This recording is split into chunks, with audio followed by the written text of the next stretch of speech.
என்று அனைவரும் சிந்திக்கும் தவறான யோசனை என்னவென்றால், வகுப்பறையில் அதிக மதிப்பெண் பெறும் மாணவன் உயர்ந்த வேலைக்கு செல்வான் என்றும், தோல்வி பெறும் மாணவன் உயர்ந்த வேலைக்கு செல்வது கடினம் என்றுதான். ஆனால் உண்மையில் அதுவல்ல.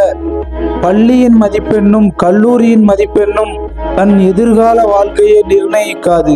உங்களுடைய சிந்தனையே உங்களுடைய எதிர்கால வாழ்க்கையை நிர்ணயிக்கிறது. எந்த மாணவரிடம் சிந்தனை திறன் அதிகமாக உள்ளதோ அவரே வாழ்க்கையில் வெற்றி பெறுகிறார். உலக பணக்காரர்களின் ஒருவரான எலன் மஸ்கிடம் ஒரு பொழுது கேட்டபோது அவர் கூறினார், நான் பாடத்தில் தோல்வி பெற்றேன், என்னுடன் இருந்த அனைவரும் பாடத்தில் தேர்ச்சி பெற்றார்கள். இப்பொழுது தேர்ச்சி பெற்ற அனைவரும் என்னுடைய கம்பெனியில் எனக்கு கீழ் வேலை செய்கிறார்கள். அதனால் நீங்கள் தோல்வி பெற்றால் கவலைப்பட வேண்டாம், தேர்ச்சி பெற்றால் பெருமைப்பட வேண்டாம். வெற்றி என்பது மதிப்பெண் பொறுத்து அல்ல, சிந்தனையை பொறுத்தே. மேலும் இது போன்ற பயனுள்ள வீடியோக்களை பார்க்க சற்று என்னை பின்தொடர்ந்து கொள்ளுங்க. நான் உங்களின் வாழ்க்கை வெற்றிக்கு வழியை காண்பிக்கிறேன்.